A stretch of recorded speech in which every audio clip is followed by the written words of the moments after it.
It's according to Limmer McLeod Wilkinson. I have switched sides on the table because Friday is all about Limmer and the woman's arm and the youth arm, and I'm just here to be the little mouthpiece, the backpiece, the chorus. And a woman. And a woman, yes. Okay, so basically today we just want to have a little chit chat about, a few little things. It's Women's Arm, so we want to talk about women. Mm-hmm. March is Women's Month and history about women. So every day on, I think it's one of those channels, they showcase a woman who has done well in history and did things to change the scope of what a woman's supposed to be and the role. Now, it still has the females who would do things traditionally, which is be housewife, and, nothing wrong with that. To each their own, but there are some women who move away from the traditional role and not really interested in having children or family. They prefer to be working moms. What do you think about that? Well, I celebrate both, to be honest, because I think they're each superheroes in their own rights. I was reading your post last night about all of the roles and responsibilities of a mother, from contortionist to seamstress to comforter to everything, and both sides try to understand what the other go through, and I think both sides can have an appreciation of how difficult it is, because for even single women without children, they have their difficult lives. To those who chose to pursue careers and do MBAs and doctorates and stuff, so both sides of the coin, I salute them. I recognize some they have women their though challenges. still have the challenge too. Like if they choose not to, the men will be like, "So you're not married? You don't have children?" That's be awkward, I find, because you're kind of out of place to ask a woman that. Not because she's a woman, she wants to do that. So I think we kind of have to change that scope. Because we come out and we grew up with the tradition of by 25 you're married and you have children, kids and you you white settle picket down. fence. So these days when women say things like, "Oh no, I'm not married," or "I'm single," or "I'm just in school," people are like, "What?" Yeah.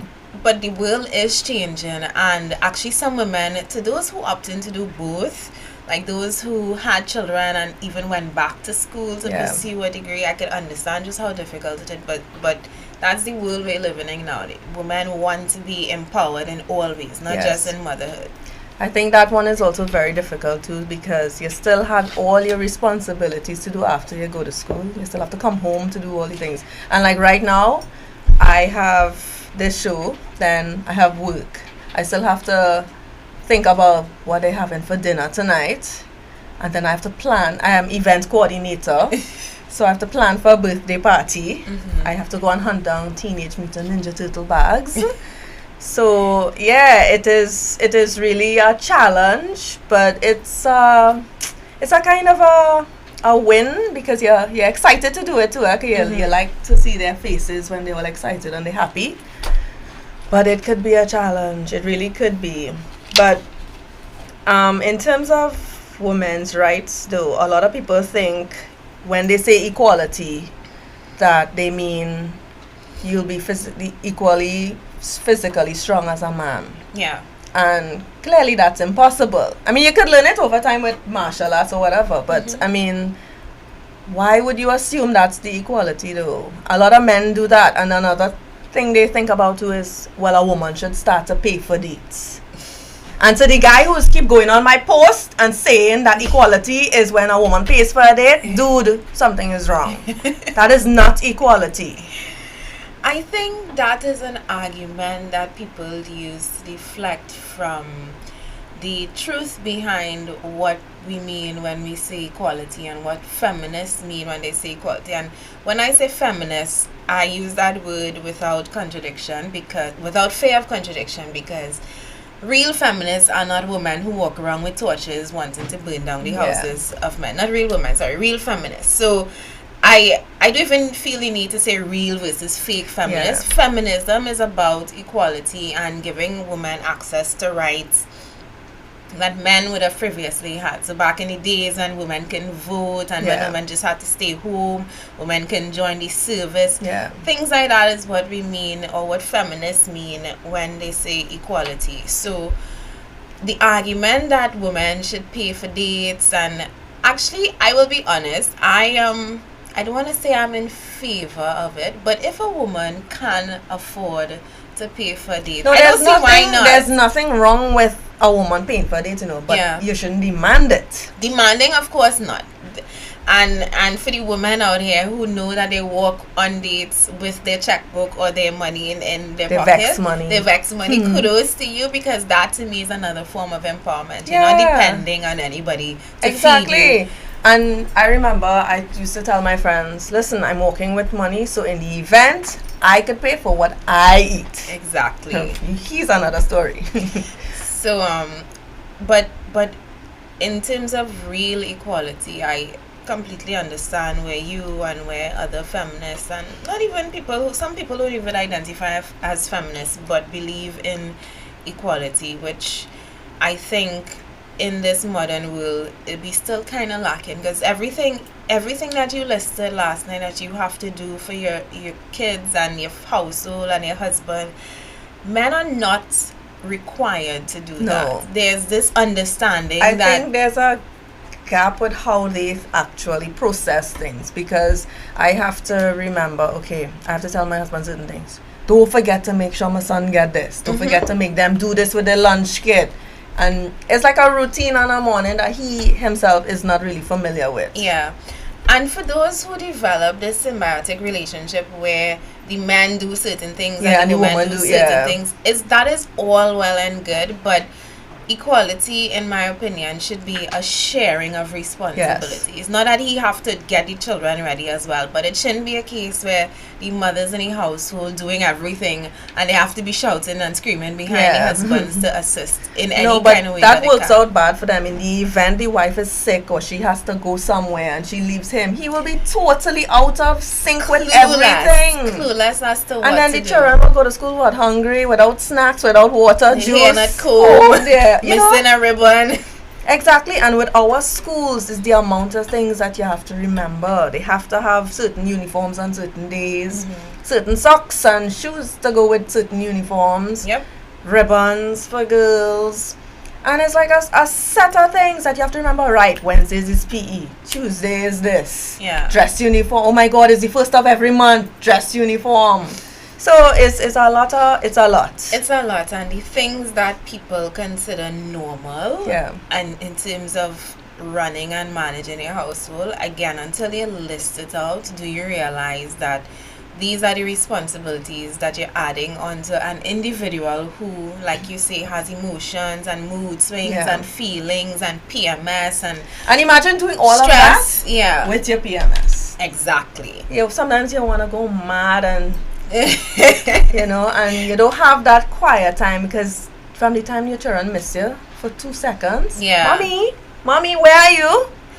And that is something, as a person without children, I have to say I really appreciate that. You see, my quiet time when I come home at the end of a long day, waking up 5 o'clock to film the show and not coming home until dark, what I like most is to just close my door and lie down and be alone. And I swear to God, Lima, after reading your post last night, it literally hit me. Oh my God, I can be alone.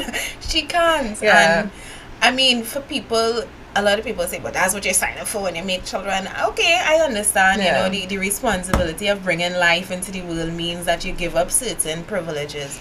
But again, at the end of the day, you're still a human being, and I could understand the frustration at times. That's why sometimes I would understand how some women would lose their mind and say, listen, your turn. You do this. And that's why, it would be wrong for me to say that I understand why some women leave. Yeah. And I understand how some women could go through postpartum depression and all these different things. I don't think it's wrong of you to say that, though. I don't think that motherhood is like this magic stick that you wave, and as soon as you push out a child that you automatically gain all. I think it is, you literally, it's a learning curve, and I can imagine people learning all the way up until the children reach teenage years, something, because you are literally now responsible for another life or lives if you choose to have 2, 3, 4, 5 more or more children. You're responsible for different lives, and I could understand where some women, especially nowadays, where Yeah. mental health is such an issue, I could understand where some of us. women cannot cope. And to bring it back to our situation here in Trinidad, it's not like you have a very robust social development department to No. rely on. It's not like I mean, they have some things in schools like guidance counselors and things, but my problem with that is you will go to the guidance counselor, she will take it to her supervisor, but then there's no further from there. Like, what you do? There's but nothing. that's for the parents. That's or for the school. children? So from the time the children come to school with issues and stuff, Yeah. they would talk to the children. Because at first, when my daughter started going to school, they thought she had some learning disability or something because they thought she was too playful. So, I told them, well, she's a child. She just came from preschool. And that's another issue that I have where there's no connection between pre to primary and secondary. So in preschool, you're accustomed with play, learn by play. Yeah. And then you go straight into primary school where it's work. That's a huge shock for a little child. Yeah. So to adjust from no play to whole day school writing, saying down you play, play-doh, and you only have break time and lunchtime to really play, Yeah. that's a adjustment that we need to think about for children. So she took a little while to adjust to that. And then in preschool there's no board, so they don't know how to write from the board. Yeah. So she never used to write the correct way from going left to right. She used to write right to left. So the teachers were worried about that. I said, well, in preschool they don't teach them these things. So how you expect her to automatically go that way? So it was also a learning experience for some of those teachers. Because maybe they never taught infants before, those little things. But it is a challenge. It is a learning curve, a huge curve too. Yeah. And it would be even harder for single parents too, because you by yourself, you have nobody really to lean on. I mean, even if you have your parents or your family to help you, it's still not somebody who lives with you to give you that comfort. And the reality is a lot of the households in Trinidad and Tobago are single parent households. And I mean, you were saying that, there are guidance counselors in school and stuff. I was more thinking along the lines of the parents, like to be they are the ones who need the help and the reassurance that you're not failing as a parent. That's why too it would be good for parents to have little social groups, especially the mothers, not really the men, but the mothers. Even a single father would be able to communicate with these women to you throw out ideas. Listen, this happened, what do you guys think I should do or help or whatever the case is. And not only sometimes you alone mightn't have the best idea, somebody else will be like, oh well, why didn't you try that? I'm like, I didn't really think about that. Yeah. So that's something we could probably try to start. We can, and once it has a wine day, because I think if you're a single parent who needs support, there should definitely be a wine evening included in that. Yes. Because Lord knows that dealing with children by yourself is probably a whole...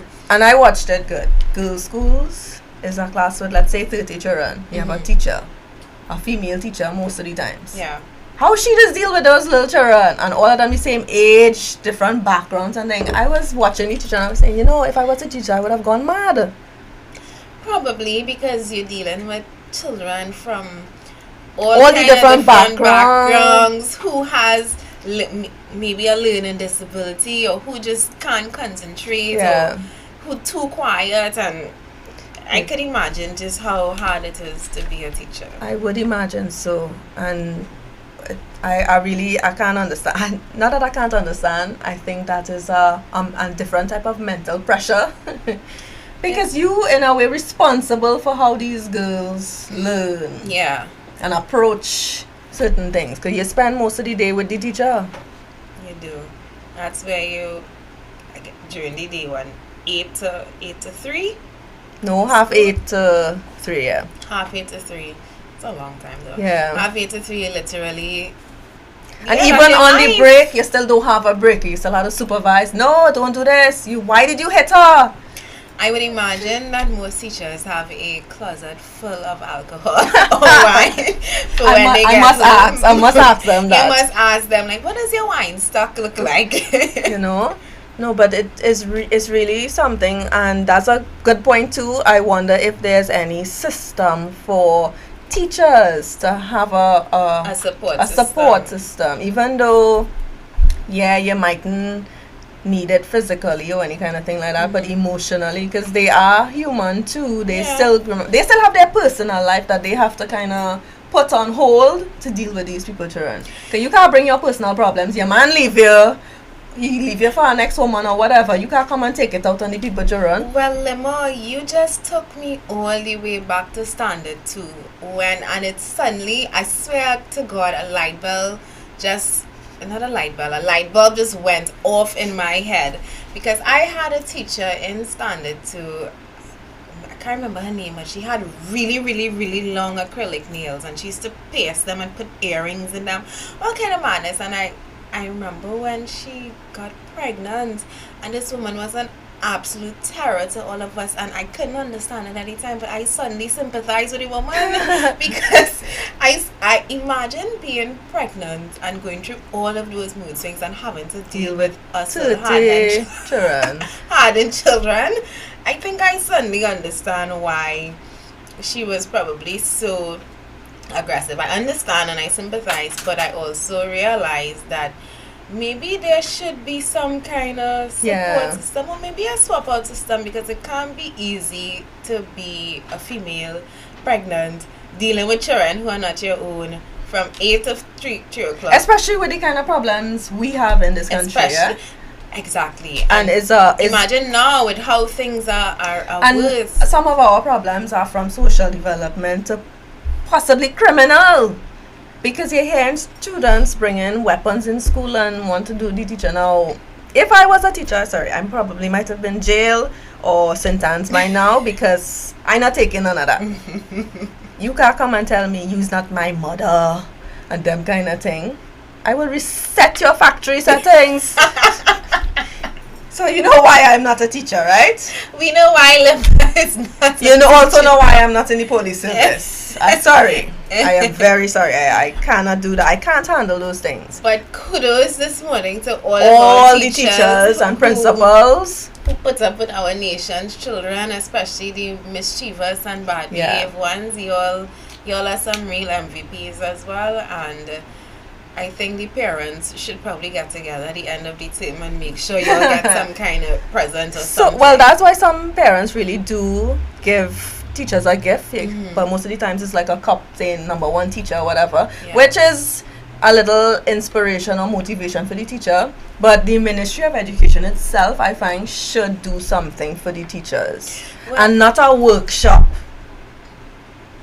Well, again, and as you said, Ministry of Education, it makes it all the more easier to understand the frustration of teachers when they do have to strike and protest for wages and stuff, because you are responsible in part, because I mean the parents share some of that responsibility, but in the time that you have them from 8:30 to 3, you are responsible from 5 years old to 18 years old for molding the minds of the nation. Keeping them safe during the day too, the amount of madness you hear going on. So when the PP says that teachers are some of the people who should be the highest paid in the country, I agree. Yes. I completely agree, because we want, what you want out of the people in your nation is only, at least the only thing you can get out of them is what you put into them. And if you want, excellence, you have to invest in excellence, and you have to treat the people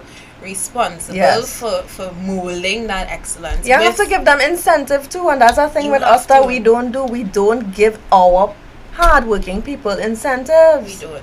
And then you don't discipline the ones that do nonsense. So then what happens? You're just going to have a demotivated set of people, and that's what's happening across the board right now with everybody. You have a lot of demotivated people. And then when you go in some of these schools and you see the conditions, like the desk in my daughter's school have wood lice.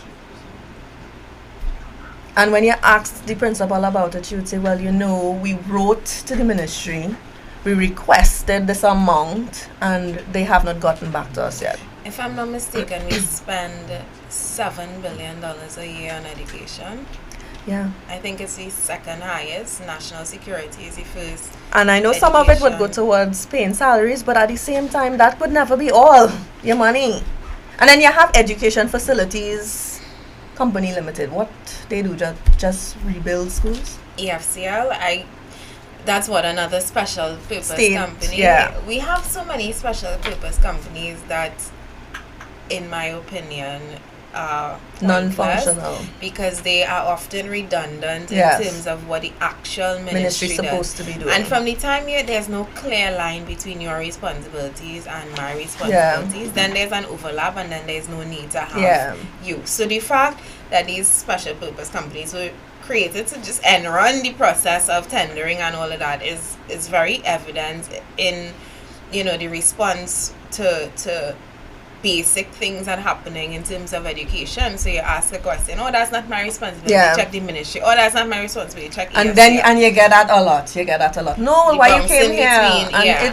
it's ridiculous. So when a teacher asks for certain things and they can't get it, you get demotivated. And then you're dealing with all these other things and you're trying to keep it up together for these children. It's unfair. It is unfair to have people in that position. It is. So, okay, well, this conversation is actually going really well. It is. I'm enjoying this. Yay! Twinsies! Okay, Twins. so we will take a break. We'll be right back. Science says that countries that have the greatest number of home ownership among families have the lowest levels of crime. Trinidad and Tobago has massive poverty, runaway crime, and an economy that makes no sense to anyone looking in from outside. We also suffer from the impact of corruption and narco-trafficking dollars being hidden in real estate, driving the prices up and drying up the supply. Banking in Trinidad and Tobago, unregulated, our mortgage system creates a scenario where the average house, the average home, by the time it is fully paid off, would have cost the homeowner twice and more the value initially paid. The government can impact home ownership, redevelop the family, end crime, and take Trinidad and Tobago to first world status simply by securing the nation's borders to end the drug trade and stuffing the containers on the port again to end the drug trade, to create a property tax system that calls for 0% tax on primary dwellings, a 5% tax on secondary homes, a 10% tax on third homes, 15% on fourth homes, and escalating until by the 10th house that you own is so onerous in taxes to keep that you have no choice but to sell it or pay full value of that house to the state every year. We need to do this to drive corruption dollars and drug dollars out of real estate and bring the prices back in reach with the average income, the average wage, the average salary. Trinbagonians do not get full value for their money, and that is a conversation we have to have. But when we're talking housing, to get the average person into their own home, it is a right and a privilege of the state to be able to offer to these people zero deposit, zero interest for up to 30 years on up to homes valued up to $1.5 million. This would reduce the mortgage payments to about $500 per $100,000. And if we remove the duties and the VATs and all of the taxes on all of the building materials and open the market to competition to drive the prices down, the cost of building the average 1,200 square foot starter home will not exceed $100,000. And with $500 a month as a mortgage payment, even minimum wage earners would be able to afford their own home. The numbers say that in countries where families own their own homes, crime is at its lowest. The Progressive Empowerment Party is very sure, in fact, we're certain, that of all the policies that we build our 21 policies on, Home ownership is the most important of all the important ones. We propose zero deposit, zero interest for up to 30 years on homes up to $1.5 million. Normal bank lending criteria apply. In Trinidad and Tobago, no one policy has the greatest opportunity to impact upon the development of the society like home ownership. The Progressive Empowerment Party promises to make home ownership for all a central pillar in all of our economic development. I am Philip Edward Alexander, and this has been 3 Minutes to a Better Trinidad and Tobago.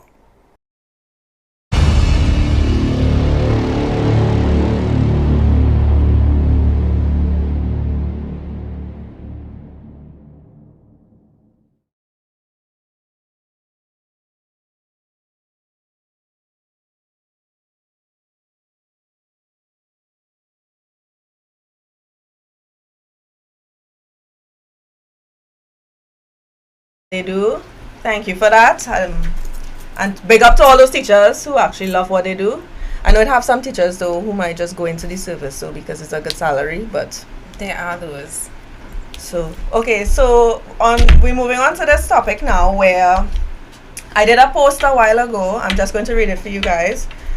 Just imagine a pint-sized single female or single mother working 2 jobs to make ends meet, no car, so she has to travel. A single female traveling probably with bags, grocery items, pennywise supplies, what have you. And a predator sees her vulnerability and decides to follow her. He follows her on the street, and because of our attitude of it can't happen to me or I'm close to home, she isn't aware.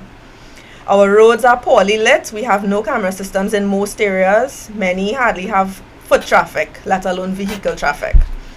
When she does realize that he is following her, she tries to run. Athletics aside, running with bags is no fun, especially for some people who just not a fan of running. He catches her, grabs her by her hair, puts his hand over her mouth and pulls her to a dark corner. He says, "If you scream, I'll kill you." She could bite his hand and kick him and try to run again, but he could recover and catch her and worse could happen. So she stays still and prays in her mind. Now pause for a second, right? Let's think about all what I just said there. Why on earth are our self-defense tools still illegal in Trinidad and Tobago? Why, as a female, can't we keep on our person mace, pepper spray, or taser? Why is it wrong for us to defend ourselves? Why? What do you think about that?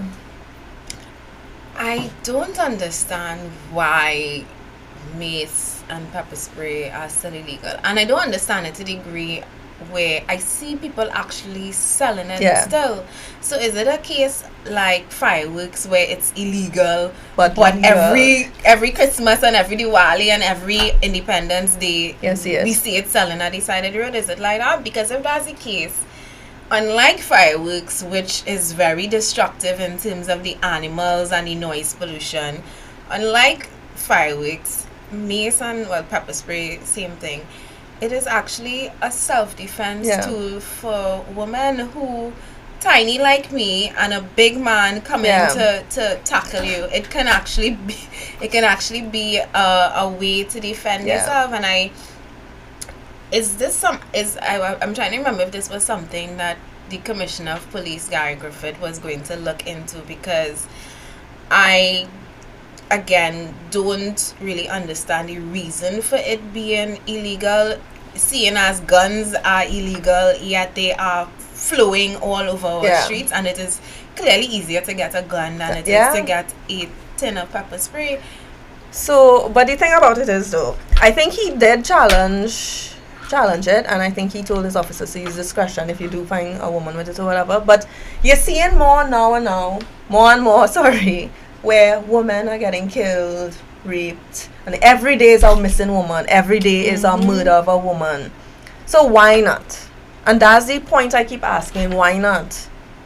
Obviously a woman can't a man. Yeah. I mean, she might know a few tricks or whatever the case is, but the strength of a man would most likely always overpower a woman. So why wouldn't you want to give that woman that sense of confidence to walk around to protect herself? I think the arguments against it are very weak, in my opinion, especially when there are more dangerous Yeah. tools available. Because I would rather a woman walk around with a can of mace than a knife in Yeah. her pocket or even a gun. I mean, for those who feel the need to have a licensed firearm, okay, but it's better to have a tin of mace where Yeah. you could discreetly pull it out if That's you on need all to. too, because I was explaining to somebody, I don't really like the idea of the licensed firearm because women are known to have these giant handbags. Hold on, fella, I have something for you. And you're looking for it, and you can't get it out, and you're digging inside. I know I have it. Hold a second. Don't assault me yet. Don't yet. Let's make it an even game here just now. And you're still fumbling to find this thing. Yeah. So, and then, he could overpower you, get it from you, and then what? I mean, it's the same way with the mace or the pepper spray, but at least from a distance, you could, Yeah. And most times, you feel a off feeling with the person, so you would know to try and prep yourself, get ready, or whatever the case is. I don't think there should be any. But when I did this post, you wouldn't believe the amount of people that came out that had a problem with it. And it was mostly men. And it's like, why? Is it that they think that from the time they smile at you, we're gonna spray them in the face? I think there's a fear there. Now, there are some wicked, silly women that might do stupidness like that. But the chances of that happening are very slim. Yeah. I mean, it's only if you come in to do me something, then obviously. But that's the thing. The only time you should be afraid of being maced is if you know that you're somebody who interferes and troubles women. Somebody, yeah. That, to me, that's the only time you would be against a woman having Somebody some even means to protect suggested yourself. self-defense, and I was saying, yeah, but I could sign up tomorrow for the class and still not learn anything in that one class, and then something happened to me right after the class. What am I going to do? Listen, let me try and remember the move I just learned. But how is mace a different form of... how is mace different from learning a self-defense technique? Aren't both meant to do the same thing? Stop you or deter? Yeah, but one takes longer than the predator other from- because self-defense is not something you learn immediately. That takes practice and overtime. No, but this is what I'm saying. Both are meant to injure the attacker. Well, yeah. So if you're for self-defense but you're against mace, is it that you just don't like one over the other? Like what? They what probably is don't it? like the burning eyes, but they don't mind the dislocated shoulder or the Well, it has broken to be. nose It or has something. to be because I mean, mace is not something that you can recover from. I believe. Yeah, So it's just supposed to temporarily Yeah. burn and blind you so that the Yeah. person can get away. It's not supposed to permanently maim you for life. And again, why would you even be thinking about this unless you're somebody who goes around attacking or troubling women? And then, for the amount of sexual predators that we have, it will be good. And then another thing too, you teach your girls about self-defense and be wary of the type of characters that we have, because you have some sick men who will pass real close to you and they're rubbing up on you. And you see that, And it's that, like, that how you does the what are you supposed to do? Nudging, yo. Lema, you see that comment that you made? It actually just this week I was seeing a couple of posts from women complaining about that, and that is something that as Trinbagonians need to be Personal space. Yeah, like we need, and we also need to recognize that we have an issue in terms of men, and I'm saying it without again fear of contradiction. We have an issue with men who do not respect women in terms of their space, in terms of their bodies. Yes. You walking down the road, hey baby, And and if you stuff don't like that. answer them, and if you don't answer, they well, cuss you well, out. fireburn you and you're ugly anyway. Yeah, and all stuff kind like of that. And I mean, stupidness. that's not reason for the woman to turn around and mace you, but it is also, you as a man need to recognize that a woman is not entitled, or she's not obligated, to Respond answer to you. your request. And if a man tells me good morning, I will say good morning. morning. If you stop and say morning baby, I'm not answering you because you don't know me. I don't know you like that. And to be frank, it makes me uncomfortable. Yeah. And men need to understand that not because you find a woman attractive means you need to go out of your way to say it. To say it. Chances are she knows she's attractive, and the validation that you think you're giving her, you're actually just turning her off and Yeah. making her, most times, making her Uncomfortable. uncomfortable. So basically, we need to teach men the proper way to be a man. We do need to do that. and- Some, not all. Let's get it right. Not all. Yes, because they are very respectful. Yeah. There are men who can give you, and men, for those who think that this means you can never compliment women, no, that's not what I'm saying. But there's a difference between you look beautiful this morning And to, woo, baby! Yeah, baby. That Put it pants- on me! that pants tight, boy. And Yeah. stuff like- we don't need to hear all of that because it makes us feel very, Like property, Like- physical, a physical thing that's just to have. yeah, and you're a stranger most times. Yeah. It's something that makes us uncomfortable. And that another thing too, you see, like around carnival time, Mhm. when they want to force a wine on you, I used to have a problem with that when I play mass. Like, don't force yourself to come and wine on me. And that's another thing men need to understand. If you go, I understand it's carnival time and you come and you want to dance, but from the time a woman Tell you says no. no, respect it now, Yeah. fellas. No Yeah. means no. Some of them, I think their ego turns on and like, well, no, I have to. Well, I don't understand why for carnival though, because carnival you could get a wine from almost anywhere. Vagrants get wine Yeah. for carnival. So if one woman turn it down, chances are 5 more would be Would- willing yeah. to get the dance. So just move Move on. on. I'm sure you're not gonna remember her face anyway. Move on. Don't take it personal. No, but that is a serious issue that we really need to shed some light on because it happens so often, and it's like, why? So you just can't understand. I said no. Yeah. How? I mean, they would feel uncomfortable if a woman who must see was twice the size come up, yeah, and hold them down and come, brother, let we go, and you know, whatever. I mean, you would never really see that. Yeah. But I'm sure it would be uncomfortable for some of them if a woman was to do that. But we really need to teach them about personal space. And we need to start from small. And that's why I keep saying from Yeah. preschool you start teaching boys about personal space. You don't force yourself on people. And teach them respect. The boys really, and I mean, I have to attribute this to the fact that we have that a lot of our society, especially our boys, are growing up without fathers. So Yeah. that single parent home that we spoke about earlier. But at some level, maybe in the schools, But the thing is, most of the boys' schools have male teachers. Most of the girls' schools have female teachers. Yeah. So they're supposed to still have that figure in school because at the end of the day, in school you have most time with the teachers. well, then there needs to be some kind of lesson during the day or something that teaches you respect, because I will never forget about 3 weeks ago sitting down outside my hairdresser salon, and some boys passing on a bike. They can't be no older than 11 to 13 years old, and one of them basically psst me and tell me you're looking real sexy there today, and I'm like, child, you are literally a child. Yeah. What? And you know I'm a grown woman, so what who are your role models, Yeah. and what are they teaching you? There has to be somebody in your life that could tell you that this is wrong. But chances are you going by what you see your older brother do, Probably. or what the Or some boys in music your, videos too when they see exactly, women. or what the boys in the hood doing Yeah. and stuff like that, without the proper guidance. And that guidance, I think, is missing in our society, because a child, Again, and it comes right back to social Yeah. development having this downfall, because if you see these type of behaviors in school, you would recognize it and be like, hey, y'all need to check him and what's going on home.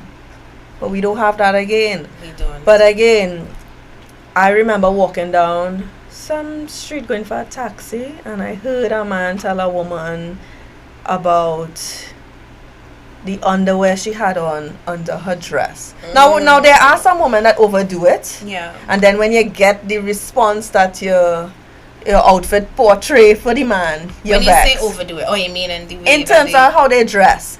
So I think she had on a light color underwear, and the dress wasn't, so it printed out, so you saw the exact shape and everything, and this woman was well shaped, and the man told her something and she did not take him on, and he started to tell the woman about how she lumpy and she this and that, and they're like, oh my god, So you couldn't just turn your head?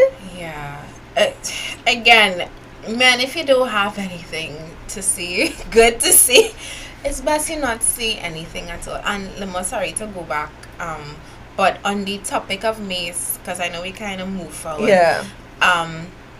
When we were talking about why can't women have it, I think the same regulations that they have in terms of guns, in terms of you have to have a license, Yeah. and you have to lodge it at a station if you're traveling, or lodge it in a safe or something like that.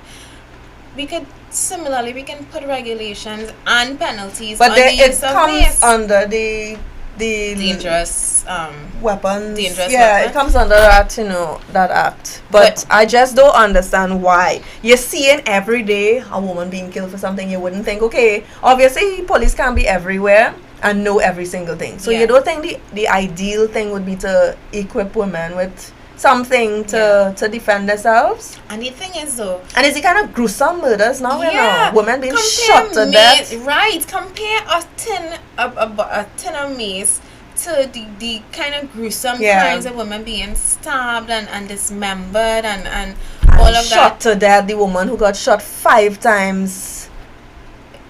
again, and it all goes back to men and teaching men, valuable life lessons, even how to deal with rejection. Because Yeah. I saw a post someone of our well-known peppers, JC, John Claude, and he was talking about the fact that men can't deal with rejection, and I asked him, I said point blank, what is it about a man that he's wired different in terms of dealing with rejection? It's I not think that that's you're wired. ego. Exactly, it's not that you're wired different. It's not that men were born with bigger egos than women. It's just that I believe men weren't taught from young Yeah. how to control their egos and how to deal with rejection. that. Plus, for a man, it's like, I'm the man, I'm the head, I'm the tough one, I'm the one that's supposed to do this and that. You can't reject me. Who is Yeah. you? And you actually hear some men say that. She had to be mad to tell me no. Men, it is okay, and I'm sorry that you weren't taught, or several of you weren't taught That is why they don't emotions like are- feminism per se, because they think of it as, women against men. But if all you're doing, I'm not going to say the S word. If you're all doing nonsense, then obviously we have to speak about it. Because there's no male group where they will sit down and be like, horse, you really do stupidness there. You should not tell the woman that, blah, blah, blah. They don't do things like that. Yeah. Because again, that's not manly. I'm reading a comment from Debbie Jagran here on men and the things that they say to women, and she's right. She said that words have the power to violate, and that's Yes. very true. You can feel, a man doesn't have to touch you for you to feel violated. Yeah. Just so many things that they say, and I have to say, these men, you all had to be very creative in school, because some of the things that you all say to women, it is actually unbelievable. And I hope that you apply that creativity to the rest of your life, to everything that you do, and not just use it to intimidate and insult women that you see on the street. Yeah, because some of the things you hear them tell you, they want to talk about how your box look in your pants, how your breasts perky. That's none of your damn business. Don't speak about my thing out in the open for everybody to hear. So I'd be turning around to see, well, who else hear this, and everybody watching now like, whoa, you don't need to think. Come on, man. I think we need to grow up too as a people, because that is so little, that's teenage boy kind of foolishness, and you're seeing big men who you think should know better doing things like that. No, better. It have old people, senior old men that do it, and it's like, papi, really? Well, you can understand the examples that they're setting for the... Yeah, but then they are the same ones about, oh God, these young people. But who taught us? Not all, yeah? Exactly. Giselle Gigi de Silverland said personal space is not respected in Trinidad and Tobago, and that's true. I could be standing up in the bank and feeling a man breathing on my neck, and I'm like, listen, yeah, back to hell. And then the first thing, God, family, you don't want to get on. So, but what the hell I really supposed to tell you? Give me space? No, but I think that's a woman thing too, because sometimes in the line in Pennywise, I'm feeling a woman huge breasts on my back, and it's like, oh God, lady. I don't think that one is a male female thing. I think on a whole personal space is something that we don't understand in Trinidad and Tobago, because clearly we always in a rush and we think that by being very close to the person in front of us we will get to the you see front of the line how they just faster. line up to get in a maxi peak hours. Mm-hmm. It's like literally skin to skin. Come on, people, relax. Back up. Yeah. So if somebody have some kind of disease and should we spread it real fast, you know. I think with the way we interact here in Trinidad and Tobago, coronavirus would spread across this country in 2 weeks. Yeah. In 2 whole weeks. We need to really think about how we go forward as a country at all these issues. I'm sorry for whoever gonna be the social development minister under PB, because they have a lot of work set out, and it's going to need a lot of finances to be able to bring everything back. Education. Yeah.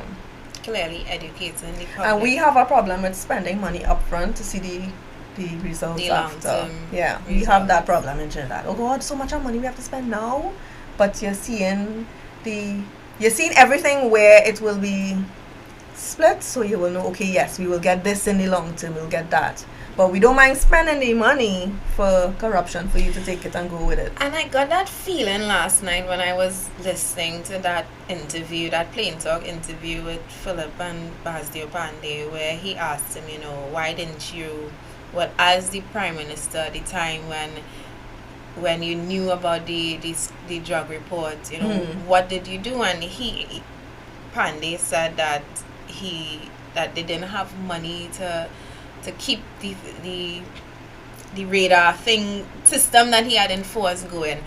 And I think, just like you said, I think about all the billions and the trillions of dollars that have literally flowed through. Yeah, look at, this but country. the airport fiasco started under him. Exactly, So all of the money that flowed through this country. How come nobody ever thought further than 5 years? Even Manning, because there was this whole talk about Vision 2020, but what did his administration they put were in place they to were more secure- interested in bigger buildings and looking aesthetically nice, but the maturity and the emotional and the social aspect of your population is not 2020. It is missing, because I'm looking at behind us at this Napa, this controversial Napa, Yeah. and I mean, and in the background you see in the Hyatt and all of these things, and if at a glance you could say, oh, that might be a developed nation, but for all the tall buildings and all the Napas and the Sappers and the Tappers, our people are some of the most backward that you can illiterate find people. in We the have a Caribbean. high illiteracy population. We do. And I kept saying that he focused on the wrong things, because you can't leave people behind. Yeah. Because you're going to end up in more problems. You're going to end up with nice buildings and high crime rate, and that is our problem now. Yep. So he created it. Development is not just what you build, Yeah. it's also developing people's minds, and that aspect we completely left behind, but not under PEP government. So much is to be seen with this whole.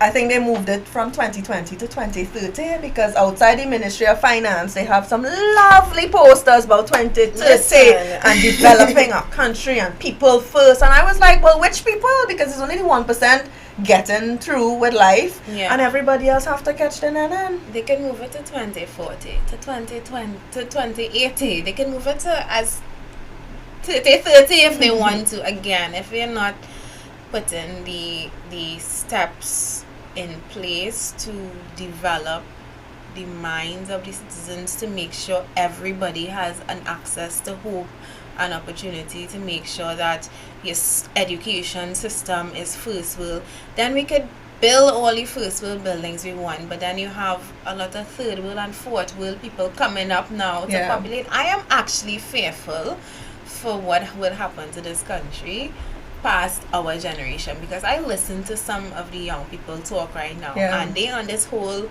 get rich quick, crime pays kind of mindset, and I'm like, these are the people who in 20-30 years would be in charge of this country. When we are pensioners, they would be in charge, and I'm frightened, because what does that mean for us? It is worrying, but it goes to show you how much work that has to be done. So let's say Pep was really to get in office, and we have to put a lot of our emphasis on education, social development, national security. Yep. And by priority, and priority is people, getting them, and you start up, teach preschoolers, primary school, secondary school children about responsibility and pride. And pride is not fixing a building for 50 million or whatever. Pride is, not littering and simple things. You stand up for your country. It's so ironic that we could stand up for Trinidad and Tobago when anybody else says anything bad about us. Yeah. We will destroy that person. But we wouldn't destroy our politicians that have us like this. We destroyed Kenneth Petty, is his Yeah. name? We destroyed that man, literally. I swear to God, I think as Trinidadians snitched on this man to the U.S. Marshals because he got held. He was arrested. And then there's a meme saying justice. It has to be that, but I wish the intensity, the amount of energy that went into destroying that man. I wish we could put that into our country. And for Iowa George, wow, I didn't even know we liked Iowa that much. We don't. It's just that the truth is we don't. Trinbagonians don't like Iowa. The only reason that they stood up for him, he pushed Iowa, and only we can bad talk our people. How dare you? Exactly. I saw the meme where somebody said, Iowa, this is not about you. We got this. But the only reason we did that is because he was a Trini, and again, we should put that same energy into everything else that we do. Fighting for secured borders, fighting for our ministers to actually do their work, like fighting for roads that actually are roads that I drive on a road in Cascade yesterday, and it was so smooth. And I'm like, they started paving, but I just don't understand though how. You are responsible for a whole area. How you pick them? Yes, their roads are bad, but I mean, how you started with that area? Gail, I wonder the same thing every time I see a paving project going on in an area where the roads are not bad, and I think about all the areas where the roads are absolutely deplorable. I'm like, is it any, mini, miny, more? You know what, you worse, but hey, what? Let's fix the other one instead. Yeah, my friend living here, and he really called me and told me, so maybe I might. I don't know. I don't understand the logic in how you do it. Is it the road to Massey that needed it the most? Well, I was reading the sign about the St. Anne's Road upgrade project, and again, in my opinion, those roads were not the ones that needed the most critical attention. And when I think about other roads that we have, I have to assume that there's some kind of ploy to appease the residents of Cascade. Yeah, but then that's not how you would appease them though, because they have a serious water problem. My thinking would be fix that first. Run your pipes and all of that first. Make sure they can get water on the days they are scheduled to get it consistently. Then pave roads. Indeed. Because when he has to go sort it out now, how you gonna do that? Now, obviously, you have to dig up the freshly paved roads to do that. Well, that's what we do. We pave and then we dig. That is just crazy. Okay, so it's almost 7. We will take another break now and come back in a few minutes. Public health in Trinidad and Tobago is a catastrophe. It is a fiasco. It is the 6th and 7th circles of hell. Some people say public health in Trinidad is sickening. The Prime Minister agrees. Judging by his latest decision, 4.5 years later, as Prime Minister, the man who spent upwards of $25 billion on public health in this country has chosen once again to seek his own health care in other jurisdictions. Public health in Trinidad and Tobago has never worked to the benefit of the public under no government at no time. We, the people of Trinidad and Tobago, are spending money we do not have, building hospitals we do not need, in a public health system that does not work.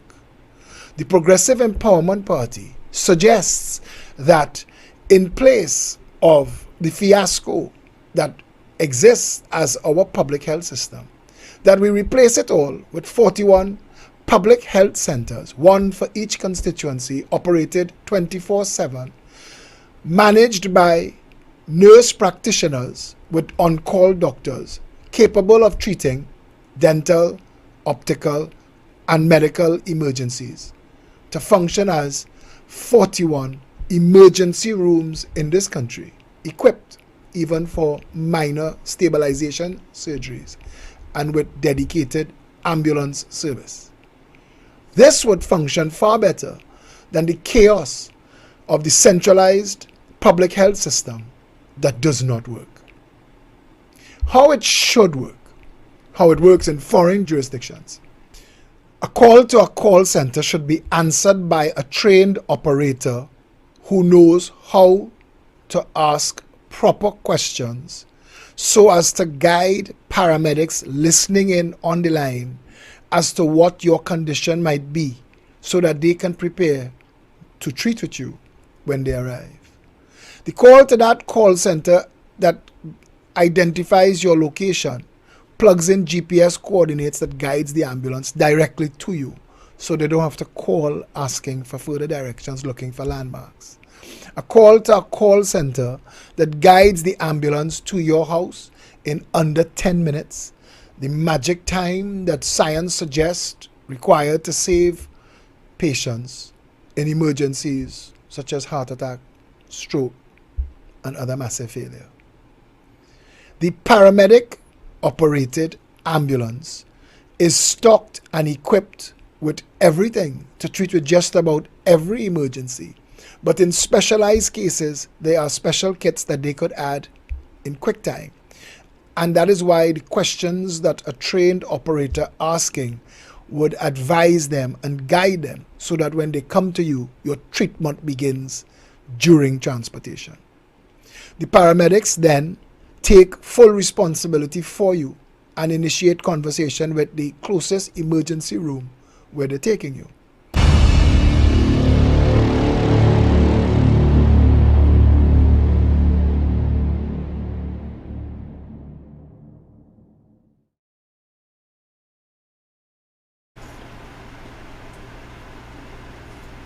Okay, and we're back.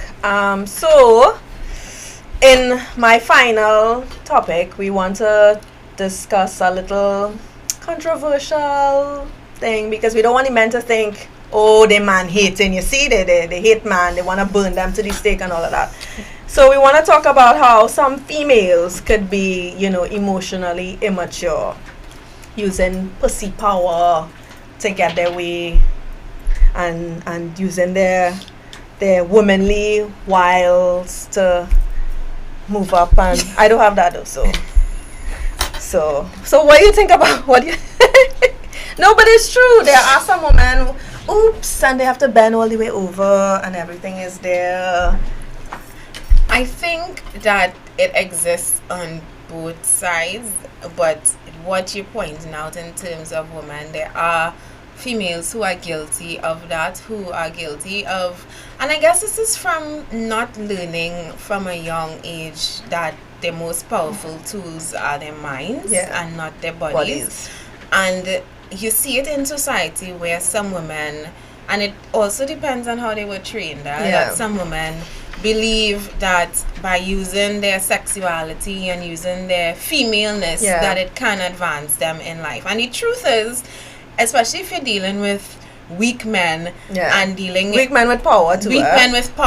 You and again, the way our society is set up, where crime pays and where doing things the wrong way gets you advanced, especially if you have learned that from a young age, you will find that some women who are not, again, mature or emotionally mature enough can and tend to use their femaleness and their womanness to their advantage. But then they end up craving attention more than the regular woman, because it will always be, look at me, look at me.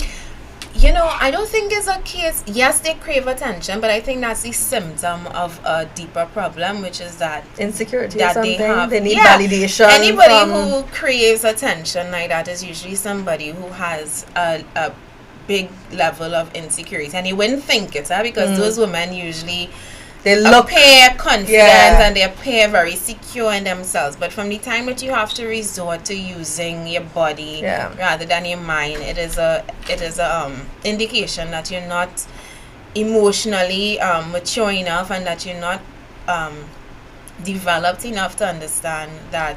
I think it's a level too where some of them, kind of force, right? So from teenage years, you feel you're a woman and you're doing all kind of thing from so young that it becomes natural. And you think that is the way to get anything done. It could point to that as well, and we have to look at how our, especially young girls, are Yeah. being brought up, because you have, again, and this goes back to the home and the community, you have mothers who having kids young, Yeah.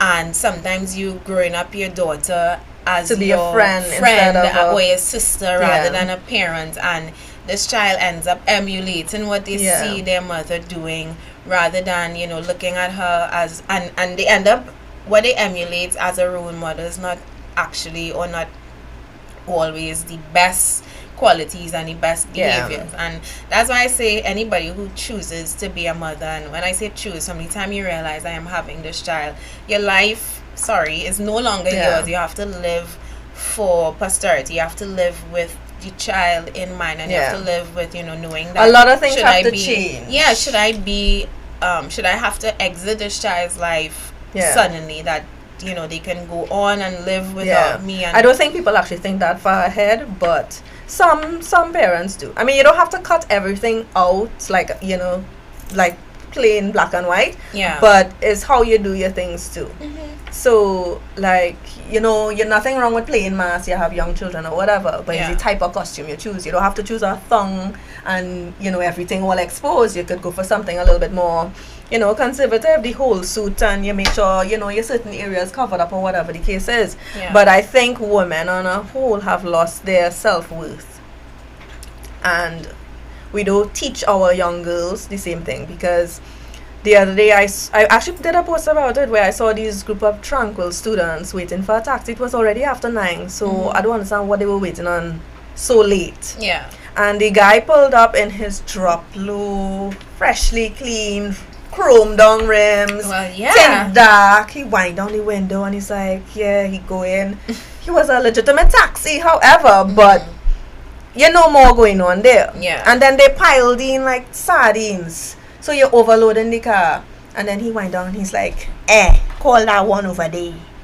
Yeah, tell she come. And I watching all of this and they're like, but nobody's saying anything, nobody's seeing anything. Yeah. And it's And very blatant. It is. And the thing is, you're fooling yourself to thinking, yeah, boy, this taxi driver like me. What you gonna do? Buy a snack pack and tell you, come, let's go? I can't tell you. And then pull up somewhere around the savannah and you get busy? Yeah, I saw it. I went to school outside of Belmont, so while children were traveling into Belmont, I was to go to Providence and Yeah. St. Francois and St. Martin's. I was actually leaving Belmont to go up to St. Augustine. And I would see it when I come out in the taxi stand after 8, 9 children on the taxi stand still waiting on the special cars. And I Yeah. know of young girls who have been involved with taxi drivers. Yeah.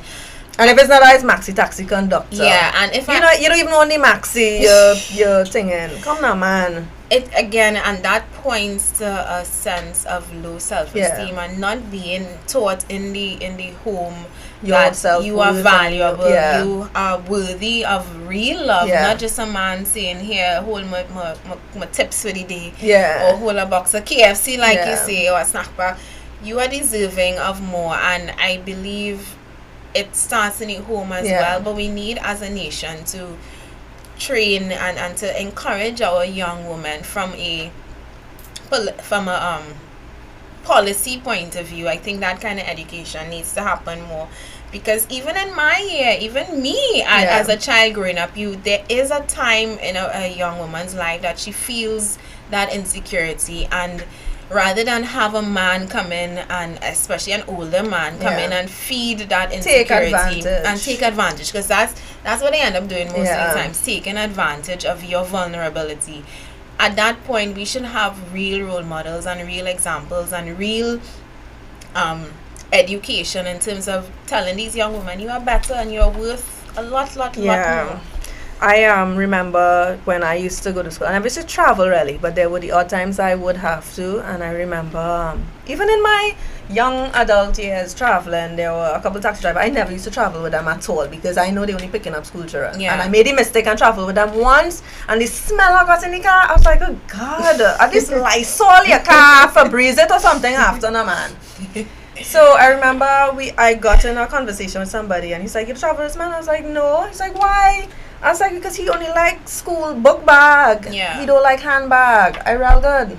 There's also the issue of peer pressure too. Yeah. Because I remember in my school years, like Form 4, Form 5, like all of the other girls were going in these special cars and special maxis, and I believe that I had to get involved in that too. And I will not lie, for a while I was like, yeah, I'm waiting on my special maxi, but then you get to realize, this is not making sense. And I mean, you step out of it before you get too far deep, into but it. Peer pressure is also something that would encourage girls, and between that age of 10, 11 to 17, I think we really need to pay closer attention to, and you with your daughters that are growing up, I would say as a parent, just continue reassuring them, especially their dads. Get him to reassure them too, because it is easy, especially in your most awkward teenage years where you're developing and you're getting pimples and all these things. It's easy to feel less than yourself. And I wish that I had my dad around to constantly reassure me like that. I mean, my mom did her best, but especially hearing from your father, I think that makes a difference in young women's life. And sadly, we don't have those role models. Yeah, we don't have that. We don't have nuclear family as such. We have more single parenting.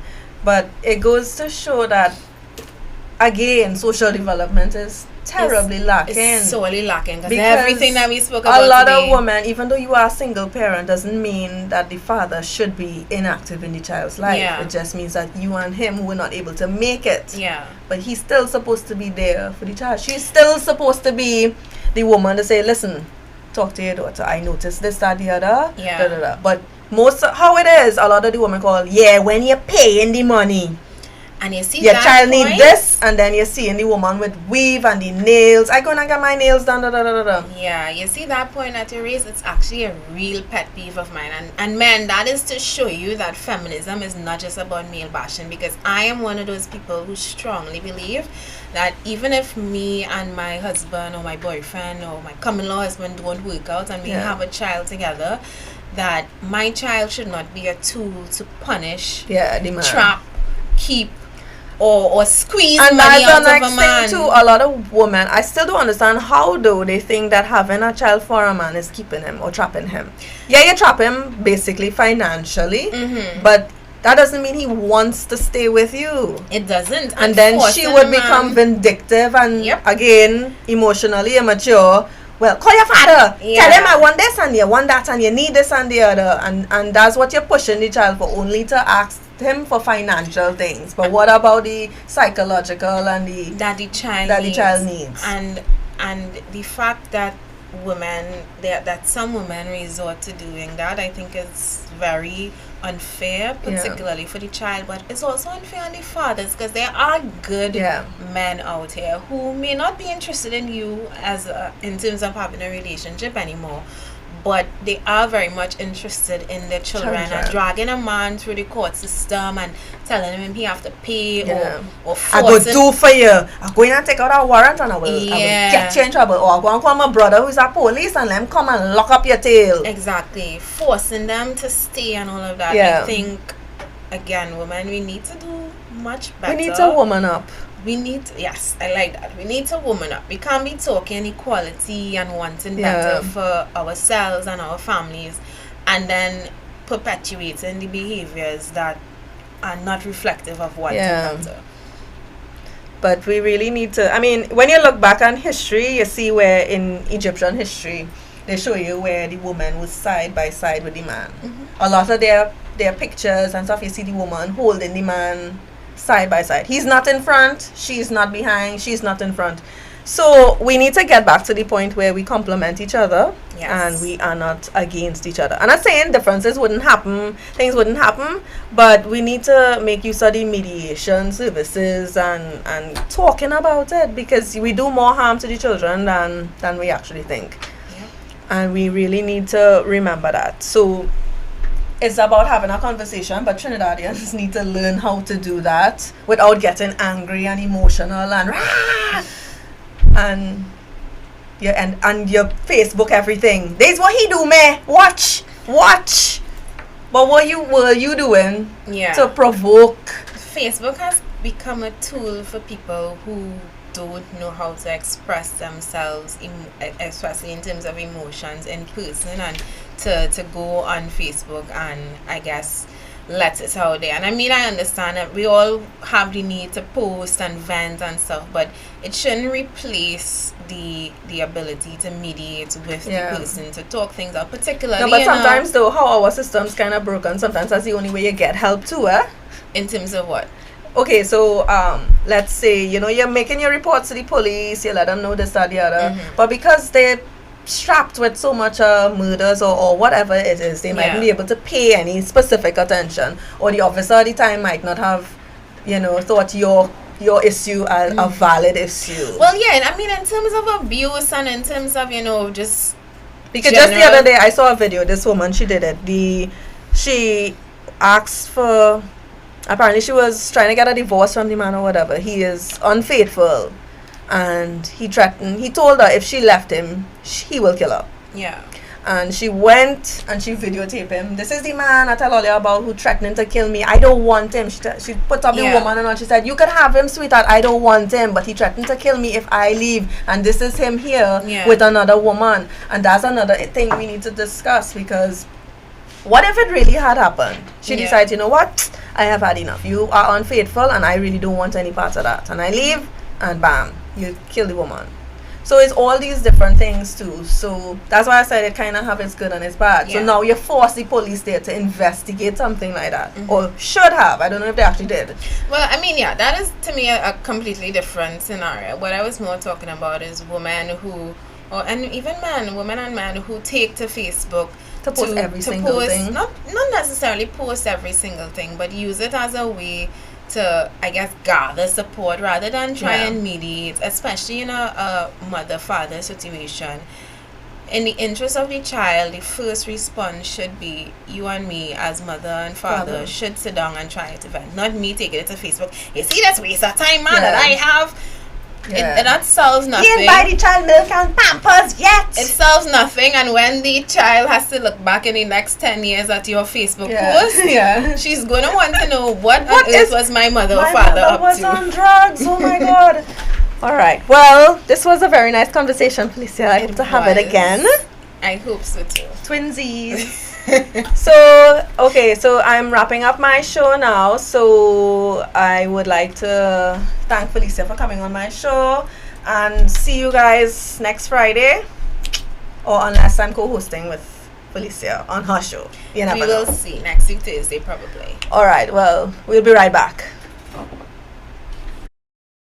Antel is Trinidad's most reliable and technically experienced ICT company, providers of quality structured cabling, Cat6 data fiber and power cables. We also stock cabling infrastructure basket-type cable trays for server rooms and data centers. Antel also installs and maintains video security systems including cameras, alarms and electronic entrance locks for businesses and residential properties. Call Antel 674-1406 or 783-9250.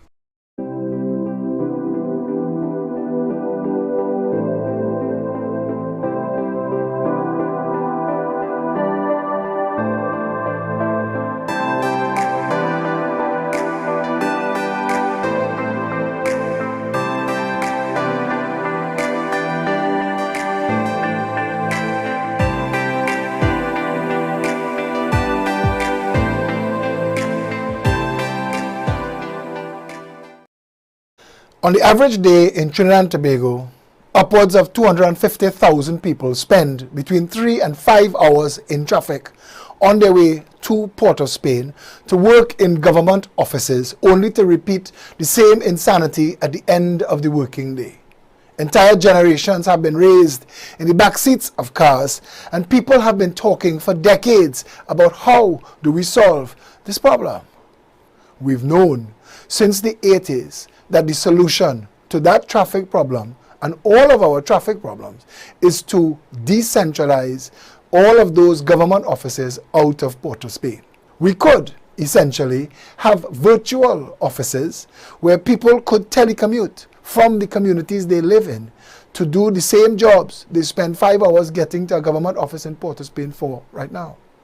Decentralization would save us billions of dollars in lost man hours.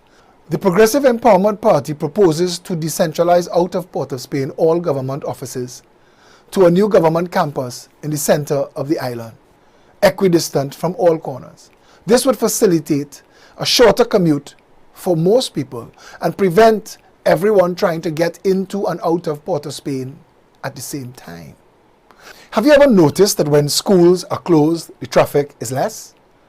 This is because so many of our people have the ridiculous situation of having to drop children in constituencies far-flung from where they live or work, or have multiples of children going to school in different constituencies, parents coming from San Fernando dropping children to school in Chaguanas, Arima, Port of Spain. The Progressive Empowerment Party proposes, among other things, an education system that assigns a GPA to each child that would allow for the continuous monitoring of performance, making every school potentially a prestige school and ending the need for choosing schools far-flung across the island, looking for the best opportunities for your child. If all our schools operate from under the same Ministry of Education, receive the same funding, are guided by the same syllabus and curriculum, how then do we explain some schools being prestige and others not? It is time to fix all of that, and fixing this and making it possible for children to go to school where they live will also end traffic. Between decentralizing and zoning of schools, all of that cross-island traffic that caused so much problems for so many would be gone. Isn't it time that we opted to operate this country more like a first world nation and less like a backwater banana republic? Why would we need to inflict so much misery on so many when the solution is so simple? Is it because friends and financiers of political parties own the buildings that the government offices operate in? Could it be something as heinous as that? Is it something that we could address and deal with from the position of putting the people of this country first and not the pockets and the profits of friends and family of those in office? It is time that we had a government in office that took the people's interests first, that recognized that the role and responsibility of government is the well-being and happiness of all the citizens of the country and not just a select few. We could fix all of this, including traffic and more. You have the opportunity now, you have the chance now to vote into office a government that can fix these problems, a government that is willing to face these problems, a government that's willing to come to you and discuss with you all of the issues that have us existing as a failed nation, a banana republic, a narco state, a hellhole. We could turn all of it around. Trinidad does have the capacity to be a beautiful place, a paradise, first world, one of the wealthiest nations in the world. But that won't happen if we continue business as usual and pretend that having upwards of 250,000 people drive across the island 3 to 5 hours morning and evening every day is anything that we need to continue. The country that we want is on the other side of our vote. The choices that we make now should develop and transform this country into a developed nation, a first world nation where we could all benefit. I am Philip Edward Alexander, and this has been a little more than 3 minutes to a better Trinidad and Tobago.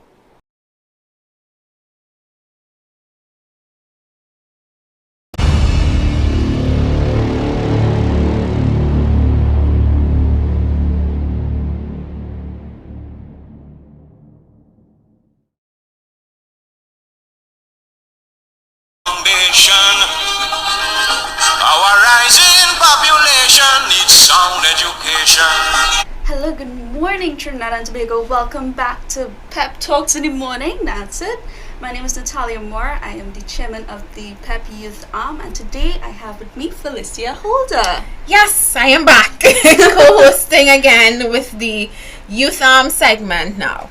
Yes, and today we're talking about education. I don't know if you guys heard the song in the beginning, but I was playing Education by the Mighty Sparrow because that's the topic for this youth segment. Nice. Education is a fairly big thing in Trinidad and Tobago. It's a big topic. It's a big topic. It's a big topic to the point that it works, but it doesn't really work. Many countries in the world, like Finland, for example, they have a very good education system, and they produce healthy, well-balanced young adults that go into adulthood knowing what they want. They do, because it's more, the Finnish model is more geared to critical thinking more than regurgitation, which is what our education system tends to teach. And it also, I don't know if you ever saw this meme with, it's not a meme, but it's an explanation of what our education system does, which is give a monkey, a lion, an elephant, and a giraffe the test of climbing a tree, where obviously the only one that can do it is a monkey. And that's similarly to what we do here. We treat every child as if they have the same learning ability, or they learn the same way, which we know not all children do. Right, so what's astonishing is that when I finished secondary school, I had no idea what I wanted to do. So it comes back to, is the education working, or is it failing a future generation? I agree with you. Either you find both happening. You find either the child is learning from a young, not learning from a young age, they're sometimes told by their parents from a young age, you're going to be a doctor, and they have no choice but to go and learn all the sciences and mathematics and statistics and all of them, not statistics, but whatever is required to be a doctor. And they may come out in the end and realize after 7-8 years of schooling, I want to be a photographer, I don't want to do this. Or you have the situation like you described happening, where you go to school for all of these years, you do all of these subjects, and then you have no idea what you want to do or where you want to go in the end. Yeah, and honestly, it came to a point where it's like, I went to do business after because I did 7 years of sciences. Mm-hmm. And when I came out, I was like, do I really want to become a doctor? Do I really want to become a lawyer? Do I want to be this particular bracket that I'm expected to fit into? Yeah. And I was like, no, and I went to SAMS and I did business after.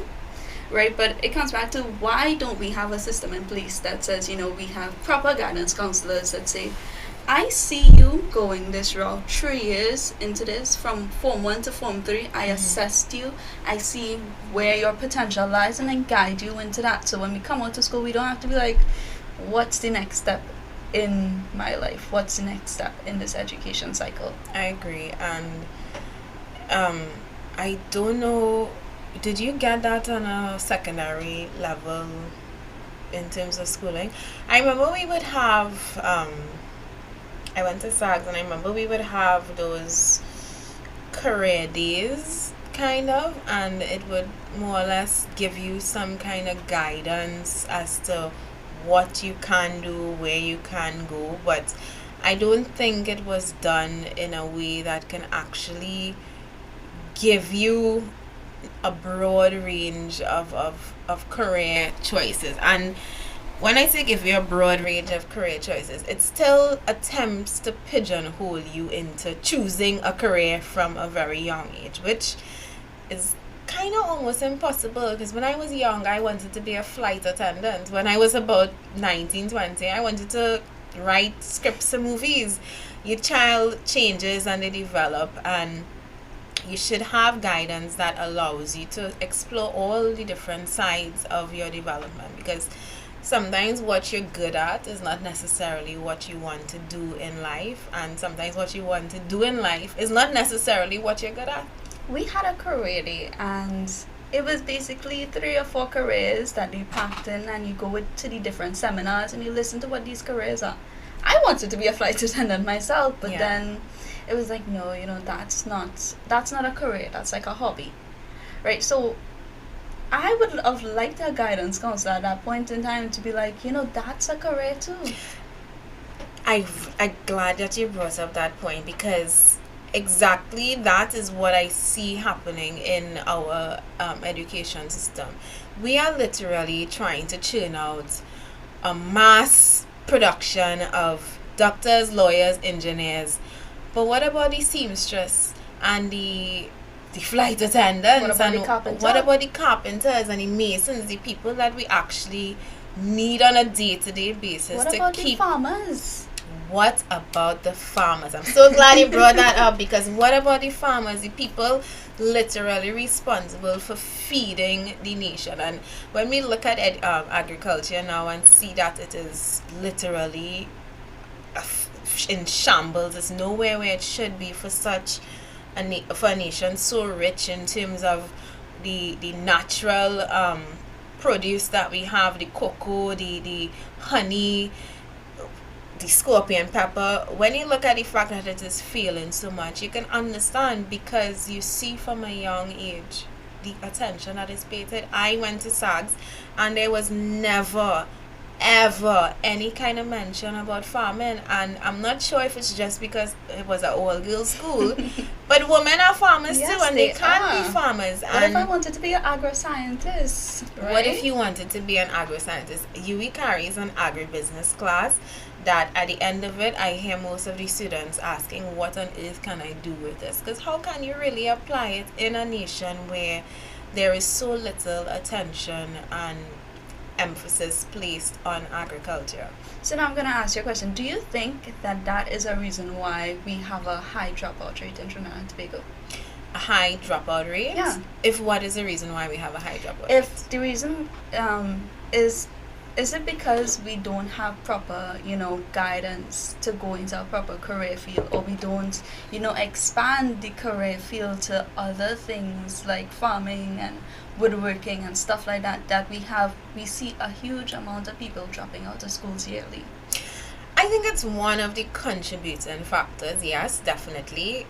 Trying to pigeonhole a child into a career that they are not, well, they weren't, I don't want to say built for, but they weren't, that they're not even interested in. Trying to tell a child that these are the options before you, whereas they are more interested in working with their hands or working with their minds, as opposed to sitting down in a laboratory developing or cutting somebody open. Telling a child that would pigeonhole them, especially if you're not academically inclined, is the word that I was looking for, because we can't be a nation of doctors and lawyers only. Like, what would we eat? What would we live in?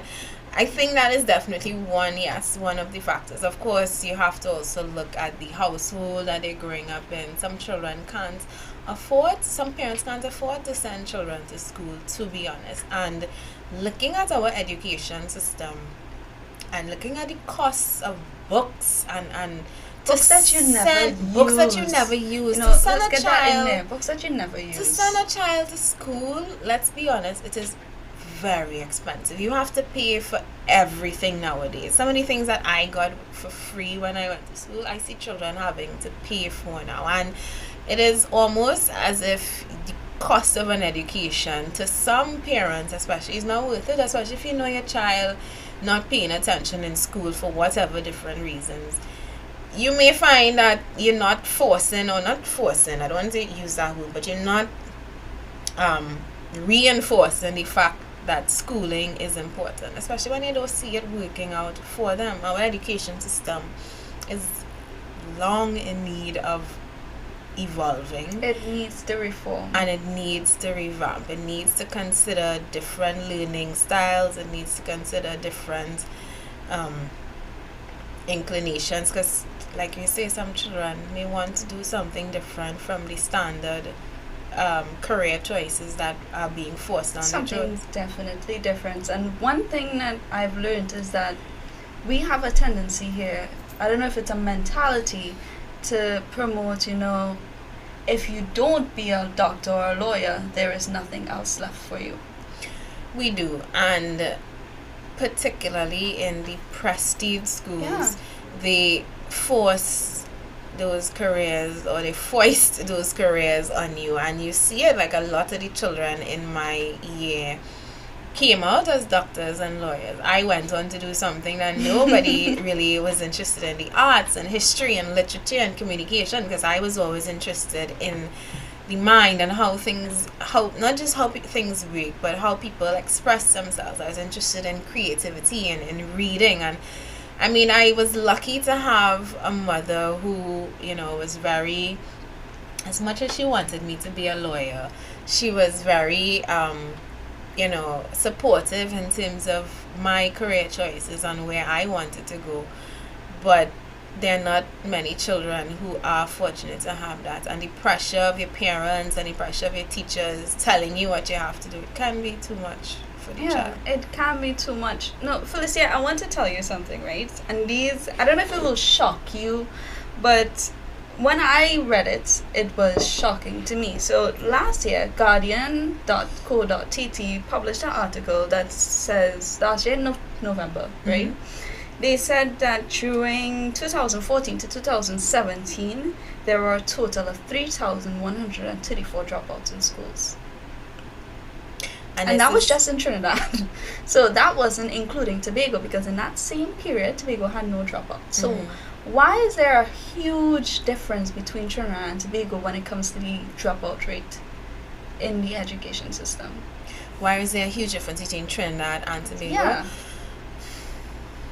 I mean, you're not an education I'm not an education facilitator, facilitator, indeed, but I mean, there could be a number of reasons that can point to that. I think, and you're comparing the differences between the two but islands, yeah, right? and we're Well- supposed to be one country. Well, and one difference could definitely be that Tobago is much smaller in terms of their population, so you'd find a smaller percentage of people falling out or failing out of the system. But there's also the fact that there are a lot of, I think the disparity between prestige and non-prestige schools is much greater here in Trinidad. All of the so-called prestige schools that you hear about, most of them are based here in Trinidad. So these QRCs and the Fatimas and the SAGs and the St. Joseph Convents versus the Mukarapo Senior Comprehensive and the other schools that they consider non-prestige schools. And I think the fact that you can compare the levels and that you can point out that there's a disparity in the education system, you know, what you can learn or what you're taught in one school versus another, that is telling of, or it can be a precursor for why we see so many people or so many students to be for that matter dropping out or failing out of the system. It should not be that because you have access to one school that you have a different level of education, or you're educated different to me who going to another school. That makes no sense at all, because teachers go to the same teaching college. And that's it. What? So what? do they train teachers one thing and do they train government teachers one thing and train prestige teachers another thing? I absolutely don't think that that's how it works. I don't think that there is a section in Teachers College or in the education degree that you get in universities that tell you if you're going to teach in a prestige school here, you can come and learn these skills or these techniques. Or if you're going to teach in a government school, come and learn these techniques. I think they all go to the same school, but the environment that is cultivated in both the prestige versus the non-prestige or the public or government schools. I don't want to say public because the prestige schools are some part public. Some of them I know are denominational. I was about to mess up that word. So they come under the convent or the Presbyterian schools, etc. I know that there is that, but the curriculum is the same. And the teachers, again, they weren't given a prestige level of teaching skills versus a non-prestige level of teaching skills.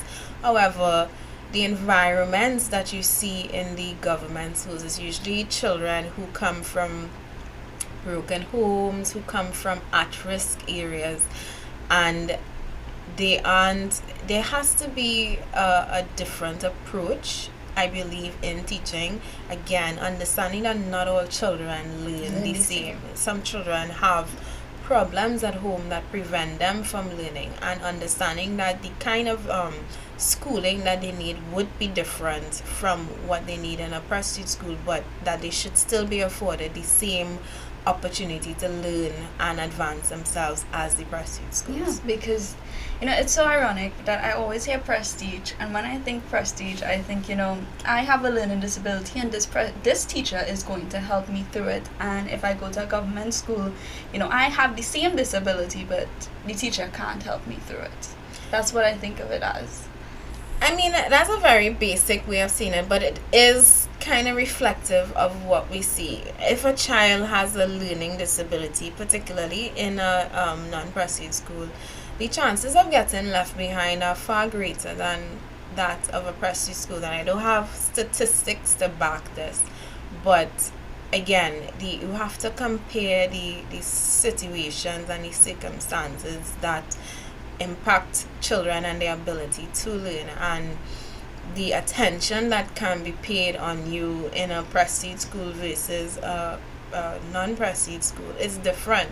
And we, as a society, as a striving political party that's striving for office, we have to look at these factors and the way they impact children's ability to not just learn but to advance in life. Because a child who drops out of school, the chances of them going on to live successful lives and have successful careers is not impossible, but it's far fewer than a child who has had the advantage of all their years of schooling and the attention paid to them that they deserve.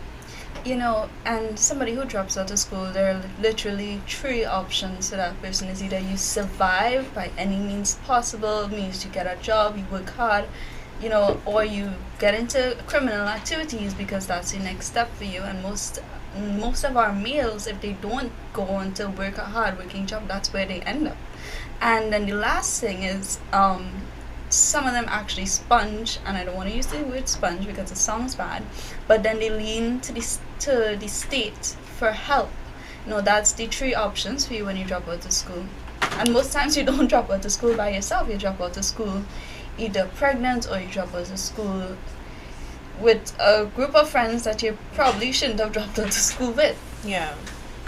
We are, I would say, and to use the word education, we are educating our own criminals, to be honest, because our education model has not caught up with the times, and it hasn't evolved to the point that we understand different learning abilities, understand and different social situations in terms of taking into account the home situation where the child comes from, and the man I was speaking about this earlier, in cases like where you see a child having difficulty learning in a developed nation, in a first world nation, they would send social services or social guidance counselors to investigate, to find out what is happening in the home that is preventing the child from learning.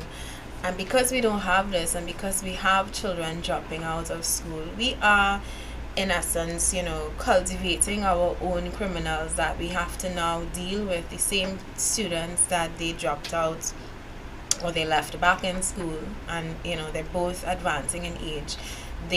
Some of these students have to now look to their past peers as the criminals coming to rob and take advantage of them. And the Trini saying to that is creating our own monsters. We are creating our own monsters, which we then try to deal with later on through even worse methods of curbing that activity, which is to jail them or kill them. And I remember when I used to, when I was not as educated, and when I say educated, when I didn't understand the way the world works, particularly Trinidad and Tobago, when I didn't understand it too much. I was one of the people who used to say, why we don't let all the criminals kill out themselves? And if a police kill a man, okay, well, that's one less criminal off the street. Again, at that point, not understanding that for every one that we kill, another one comes about, because another year, another child drops out of school, another child faces no hope, no opportunity, no passes, because you have to have 5 passes now to work KFC. So you have no passes, you have nothing, you have no trade, because trade wasn't harped on in school. There's no other option for you. When I say there's no other option, the easiest option, particularly in an economy, in a climate like ours where things are so expensive, where you have to feed and provide for your family, crime ends up paying. Yeah. Crime definitely pays to a point. I know that's not something people like to hear a lot, but when you have no other option, when education has failed you as much as it's failing the dropouts in Trinidad and Tobago, crime just looks like the other option. It looks like the more fulfilling option. It looks like the option out of a life that you clearly didn't want to be in. But we also, as a society, encourage that behavior, because we like to separate white collar criminals from the black collar criminals. What's the other word for regular criminals?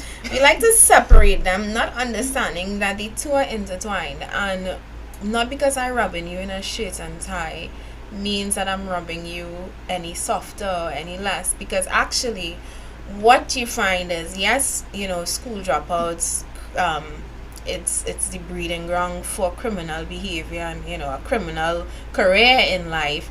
But the way the nation and the country is set up in terms of corruption and white collar criminality being so big, it actually fuels the criminality at the bottom, because the white collar criminals are the ones who are responsible for money laundering and bringing guns and drugs into the country. They're the ones who not securing the borders because they have interest in having drugs and dirty money passing through the country. They are the ones committing the crimes at the top. The ones at the bottom who shooting and killing, they are just perpetuating a cycle that was started from the top. It's like a chess game, the kings and queens, and then you have the little rookies that do all the work on the floor. They're getting... Criminals come out of school with their big degrees too, and they do it, but they do it in such a way that we don't know, or rather we don't understand that we're getting robbed as well. Celia Smith on the live is saying that a lot of dropouts is connected with bullying. Right now, one of my grandchildren is being bullied in Chaguanas, and that's actually a topic. She made some sense there, because I don't think we see all these anti-bullying campaigns happening, but I don't think real attention is being paid to the fact that bullying is an issue in schools. And you see on American television where the child gets fed up and comes and shoots up the entire school, and when you investigate, you find out that the child was being bullied for most of his school life. Here, we may not have children shooting up schools, but you find that they take out their anger in other ways, or whether it be on their siblings at home, or whether they just eventually drop out of school. And it's unfortunate that as an education system, we're not addressing bullying from a more aggressively, I would say, because a child should not be robbed of the opportunity to learn because they don't feel safe in their school environment. There are certain people who know this about me, but I've been bullied in secondary school, and it was secondary and primary, and to a point it was because of the way I speak. Mm-hmm. And it's like, okay, so you're trying to be a white girl, or you're speaking white, and I don't understand what that means at all, because that's how I grew up speaking. My mother was a teacher, mm-hmm. and she would always, bring us saying, you must speak proper English. Yeah. Right? And, when I got bullied, I was like, okay, so what am I going to do now? I couldn't speak to the guidance counselor, because nothing she said made sense to me. Mm-hmm. Nothing she said made sense to me at all. It was like, okay, so what are you really trying to tell me? How am I going to solve this? And for a few years, I went to a psychologist because, it was getting bad. I had thoughts of suicide, people. I was going down a rabbit hole until I realized to myself, nothing makes sense from these people because I don't know. Yes, they're qualified, but in my head, nothing that they said made sense. So I had to block out. They're bullying me, but if I don't take it on, if I block it out to a point, and I, study on what I'm actually here to achieve, which was a proper education, I could move forward in life. And somebody told me once, many people are not as strong as you, Natalia, because you could have blocked it out, but I have students and I have young minds that they take it on, they go on to commit suicide, they go on to live a life that they take that anger and they put it onto somebody else.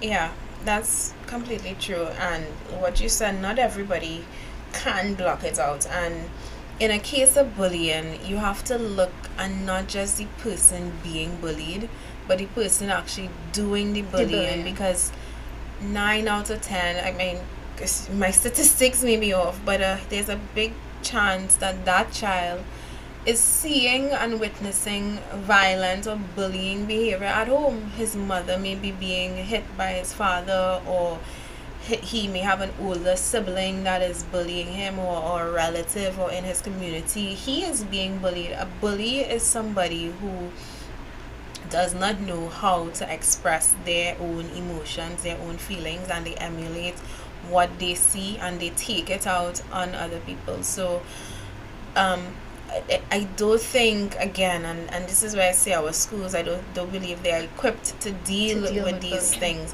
because yes, you have to talk to the one being bullied, but telling them to be strong and ignore it is not the answer. I mean, yes, we're taught in a society that words can hurt you and stuff like that, but words definitely hurt. But words do hurt, words especially hurt. Words damage your self-esteem, it damages your self-worth, and telling a child don't take it on is not the solution to bullying. Finding out the cause of why they are being bullied and why the person bullying, why are they doing it, is the real solution. But then again, we don't have that attention being paid to our education system as it should. We had a case of a child breaking a teacher's windscreen a couple of weeks ago, and our education ministers, that dinosaur, his response was, that we won't be tolerating bad behavior from bad children. But are there symposiums, are there conferences being held to address this growing issue in schools that we're seeing? It's not happening. No, it's not. And pretending that it doesn't happen, or resigning certain bad children to a corner and only focusing on the good ones is not how you help everybody rise. A rising tide lifts all boats, and you need to address all children, whether they behave bad or not. You need to understand the reasons behind these bad behaviors. And that brings us to a point that we are a society that likes to pretend that nothing is going on. I know. Take your cookie broom and just sweep Sweep that it under under the the rug. carpet. Sweep it under the house. We're not going to We're look not at touching that. that. Except we sweep it, and the mountain grows and grows and grows until eventually you can't ignore it anymore, and it just bursts out at the seams. And that's what we're experiencing now. This is years of us sweeping things under the carpet as it pertains to education, as it pertains to social development, as it pertains to broken homes and communities. We have swept things under the carpet, and now we are literally reaping the fruits of that. Somebody just said, Denise, I want to say Denise Xavier, but Hi. But yesterday when I called her Denise Xavier, and Denise, you need to give me the correct pronunciation of your name. Someone came on the live and he corrected me. He said her name is pronounced X Xavier. So I am not sure, Denise, if I've been pronouncing your name wrong, incorrectly all of this time. I am somebody who does not like when people call me Felicia or Felicia. My name is Felicia. So if I've been pronouncing your name incorrectly, please let me know, my darling. But Denise Xavier Superville, as I will call her for now, said that there's nothing wrong with the way you speak, Natalia. It is necessary and important to compete on an international market. And I agree. My mom Thank also you. told me the same thing. And this is not me ponging anybody who does not speak proper and No. very fine English. But I see nothing wrong with wanting or being brought up to speak a certain way or announce. It's not pretensive if you know that is just how you speak. So me personally, I would not take on those comments, but I understand that as a child how it would have been damaging to your self-esteem growing up. But you're bigger now and you know that. You see that? They were wrong. Paul, whoever you are, her name is not Denise Xavier. It's Denise Xavier Superville. Thank you very much. I hope Paul is watching this morning so I can redeem myself. Totally redeemed. Totally redeem myself. There is, we've talked about all the bad aspects, of education, but there is one thing and that I want to touch on. The solutions and the proper foundation to a functioning education system. Right, so I read up more on this last night, and there are 7 factors to a properly functioning education system. There is, students should know why education is effective. Why going to school is effective. Because if you don't know that, you just feel like you're going to school for going to school's sake. Right? So when you come to class in the morning, you should say, "Oh, I'm coming here because, later on in life or after the schooling period, I want to do something that contributes back to either the economy, my country, to global change, stuff like that." The second thing is you must have a positive classroom environment. Because you need to target all different learning styles in that classroom. You can't just target the one that is academic and could learn from reading off a script off the board. You need to target those who learn visually or learn by hearing stuff. Yeah. I remember I had a classmate who she couldn't really, learn by seeing stuff. But, if you put it in a song for her, she would, okay, I understand this. Yeah. I understand this. I mentioned before my mother was a teacher, and one thing she did was she would, when she's teaching a topic, she will teach it first on the board. And for one particular math subject, she would go outside and she would have a ball with different equations on it, and she would play like catch. So she'd Make throw a the game ball out of it. and whatever equation your thumb lands on is the question you have to answer. Yeah. Right. The third thing is you must have qualified educational leaders in the classroom. So yes, we have qualified teachers, but we should, and I think this is said, this is obvious, you should have educational leaders that can differentiate between the different learning styles, differentiate between a child that is fast and could go ahead and a child that needs a little bit more attention Yeah. in the classroom. Well, that also means teachers not getting into the career of teaching just to make money, but understanding that they play an important role in fostering number one, which is helping the child understand why education is important. Yeah. So, number 4, which is a big thing, right? And I don't know if people know this is a big thing, but you must have high expectations of your students. Now, I say that because in secondary schools, and I heard a lot about this, and there are many videos of parents saying this, my child going to school and your teacher is telling him or her, okay, so you're not taking on the education, you're not even writing this stuff down in a book. How are you going to succeed? You're going to be a failure. How could you tell students that? I would love to come into a classroom and have a teacher tell me, you are going to succeed. I have very high expectations of you, and it may not be academic. She may have high sporting expectations of me. Yeah. That is something in Trinidad and Tobago that we do not take care of. We do not set these high expectations for our students. The student can actually start to believe in themselves. Yeah. This person believes in me, so I'm gonna try a little harder.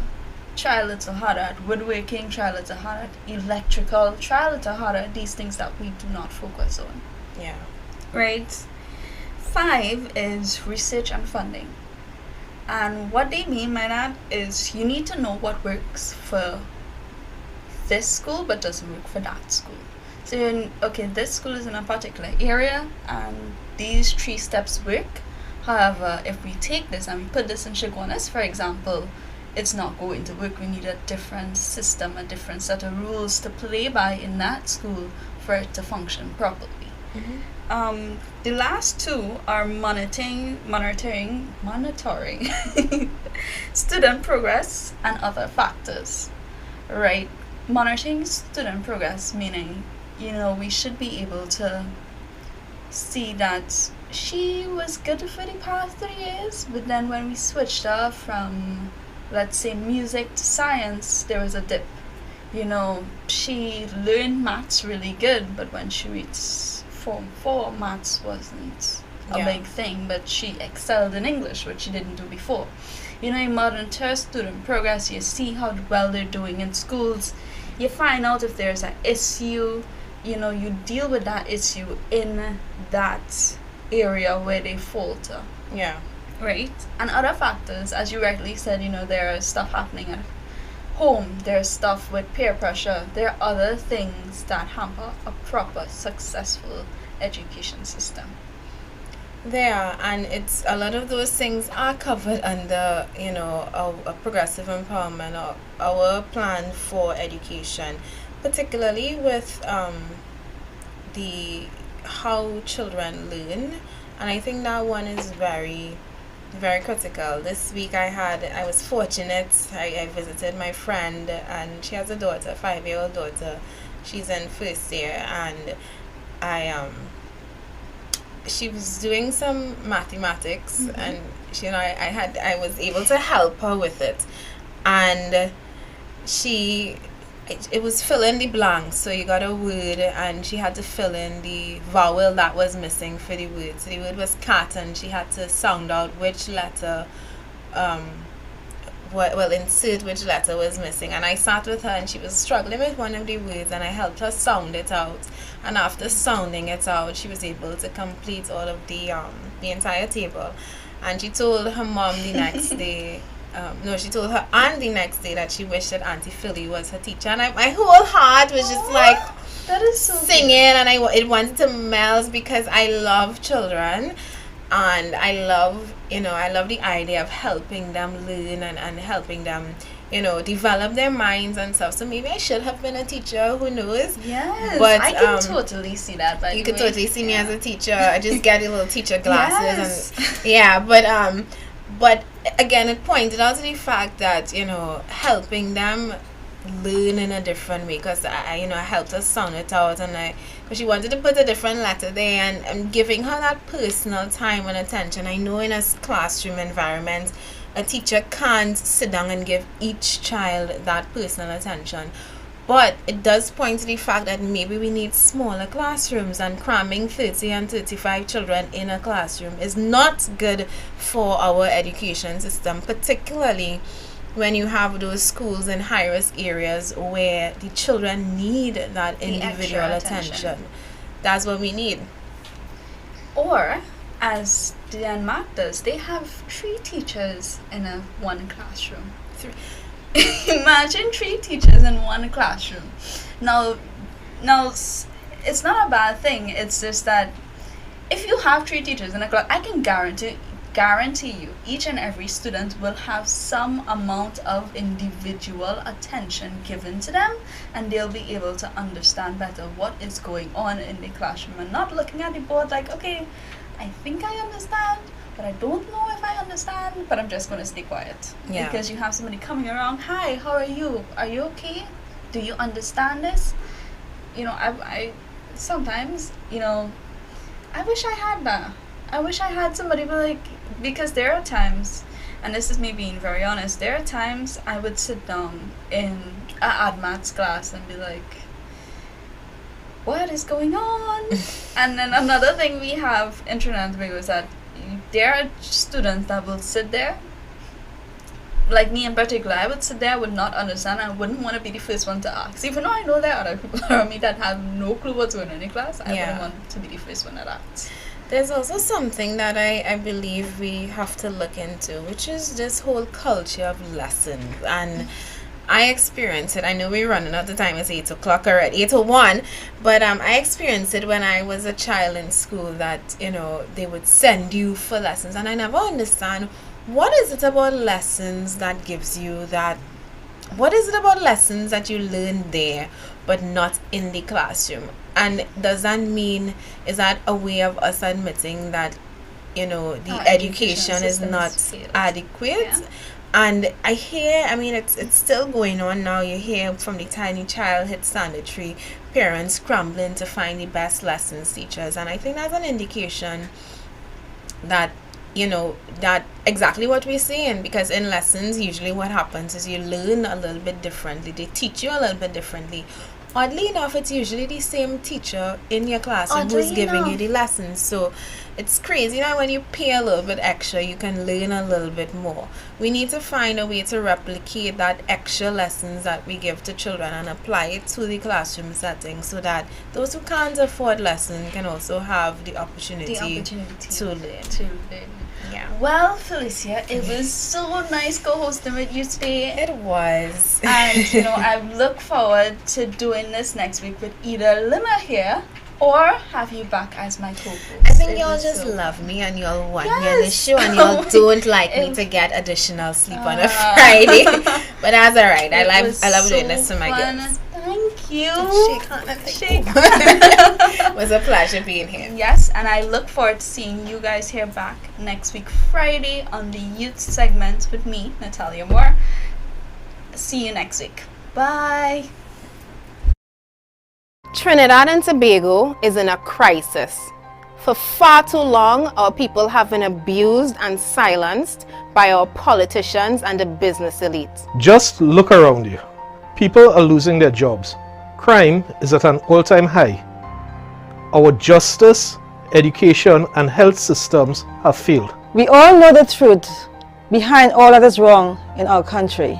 Corruption is destroying us. Billions of our dollars are being looted by a small group of business people that use our politicians to divide and distract us, so they can take what they want, leaving us with no hope for a better country. All of this is because we've never had leaders who seek the interests of the citizenry as their first priority. I am here because I'm not taking it anymore. I am here because I am not taking it anymore. I am fed up of politics as it is in Trinidad and Tobago. It is time we elect leaders with the backbone and the love of our people to go after the corrupt, evil elements in our country, hell-bent on serving their own pockets while we suffer. And it is time that we as a nation take a collective stand against wrongdoing. So we are making a plea to the nation to rally behind us. Because our freedom of speech is being threatened by those who don't want us speaking out on these issues. A man that I greatly respect is one of those leaders fighting for a better country. His name is Philip Edward Alexander, and he has bravely challenged the people and institutions that are destroying our nation. To date, he has been threatened with 5 lawsuits for having the courage to ask state agency UDCOT on why the renovations of the President's house cost $89 million. When experts in the field have estimated that that job should have never crossed 20 million. Where did the rest of our money go? We refuse to stand by and allow any agency to use our courts to try and silence and punish Philip or any other citizen of our country for trying to seek the truth. If you're fed up of corruption and want to be a part of real change, support Philip and the Progressive Empowerment Party in this fight. This fight is not for him or us to bear alone. It is a fight for you, our loved ones, and our friends. It is a fight for the future of our country. You can help by making a contribution to Philip's legal fees and help him and PEP expose the truth and shine light over the darkness of corruption. Go to our website at peptt.com, click on donate and see all the ways you can pitch in. There is hope. Our country can be saved, but we all need to stand together. My name is Felicia Holder, Chairman of the Progressive Empowerment Party, and I support Philip Edward Alexander and the PEP. I support Philip Edward Alexander and the PEP. I support Philip Edward Alexander and the PEP. I support I support. I support. I support. I support. I support. I support. I support. I support. I support. I support. I support Philip Edward Alexander and the PEP.